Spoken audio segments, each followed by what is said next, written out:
Hey, Headliner Nation, what's going on? Welcome back to the Fantasy Headliners. Kyle coming to you from the Draft.com studios, and we've got some breaking news that we need to break down. Need to talk about Duke Johnson, who is now headed from the Cleveland Browns to the Houston Texans. What does that mean for everybody involved? We're going to get into it right now. First and foremost, Nick Chubb. He's going to have that backfield completely to himself until Kareem Hunt returns. This makes Nick Chubb a surefire, at least mid running back one for a majority of the season. Yeah, you might have to worry about him having some work taken away when Kareem Hunt comes back towards the end of the season. But I tell you what, do not skip on drafting this guy because he is going to bring you some amazing workload throughout the season. He's going to have volume. He's going to have efficiency. He's going to have everything you want. This is a guy that, in my opinion, until Kareem Hunt comes back, is a definite top 5 running back for me. After Kareem Hunt comes back, then we might see a little bit, not time split, but Kareem Hunt obviously is going to work into the passing game a lot more. Nick Chubb becomes more of a really safe high-end running back too at that point. But the man of the hour, Duke Johnson, what does this mean for him? And because this is a very quick episode, I apologize. I'm going to be looking down because I've got some notes here. Didn't have enough time to memorize them because I wanted to get this information out to you right away.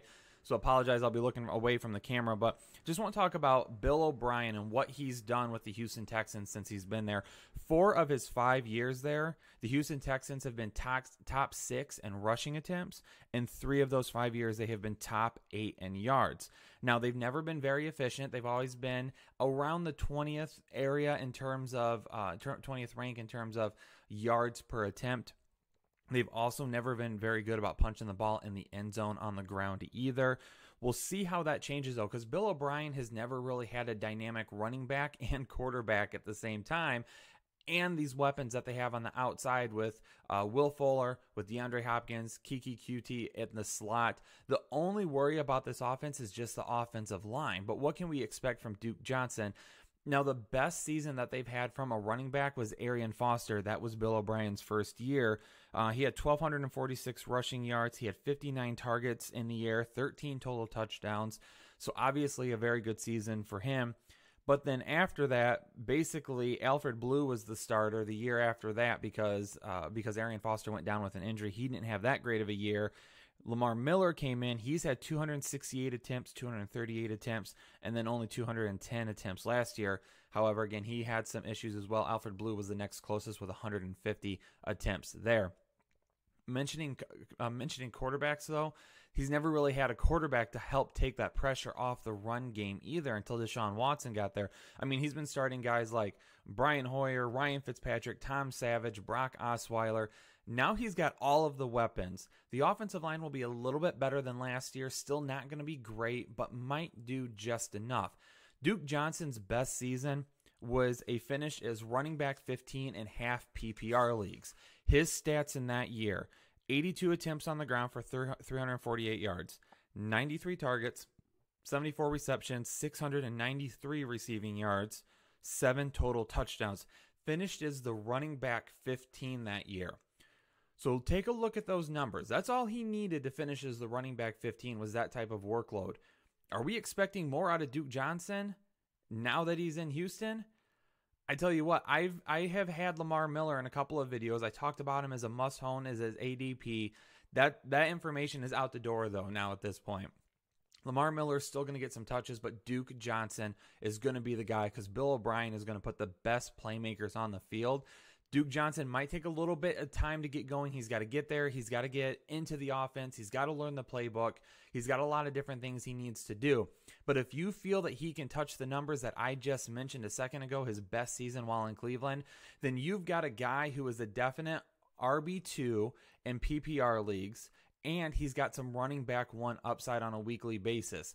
He won't be that in probably weeks 1, 2, 3, the very start of the season. But as we get going, I expect him to get better and better and better. So I'm going to tell you right now, go get Duke Johnson. If you haven't drafted yet, put him on your radar. His ADP is going to be climbing very, very soon. So you're going to have to adjust. I can't give you a good round to take him in right now because we don't know how high his ADP is going to go. I can tell you, though, if you can get him possibly in that 7th round, that might be that area that you might have to start jumping. People are going to be, because of recency bias, they're looking at this right now, and right now the news is fresh. People are getting really excited, so if you're drafting in the next couple of days, you might need to move a little bit quicker than that. As it starts to die down a little bit, you might get them a little bit later, but right around that 7th is where I believe we're going to have to look at Duke Johnson going very quickly, a guy that a lot of people just weren't even drafting right now. If you're in a dynasty league, you can try to go out and get him if you want. Will he be the guy in Houston moving forward? He could potentially be. They could also spend a pick on a running back next year. However, I think they continue to focus on the offensive line. So even in dynasty leagues, I'm going to be taking a run at him and trying to add him, even though right now his value is going to be pretty high. Maybe wait a few weeks, wait till we get to the beginning of the season, see how that workload starts to shape out. And if it looks like Lamar Miller to begin with, then move at that time. So that's kind of the breakdown of what we have going on right now with these two trades. Nick Chubb is up. Duke Johnson is up. Lamar Miller is down. I think this helps Deshaun Watson still. So Deshaun Watson is going to be a guy that I might bump a spot or two in my QB rankings. That Houston Texans offense is going to be really, really good this year. Suspect secondary. Because of that, they might have some high-scoring games. A lot of work for Duke Johnson in the passing game. I'm excited to see what they do. Real quick, Headliner Nation, make sure after checking out this video, you head to thefantasyheadliners.com. Check out everything we have going on over there. We've got our draft guide on sale, $19.99. Trust me, you're going to have a huge update coming soon because this is some big news that we need to make sure that we cover. So updates coming to that draft guide very soon. Hit us up on Twitter. Let us know if you have any questions in the comments below. Thanks for tuning in, ladies and gentlemen, and we'll catch you on the next episode. Have a good one.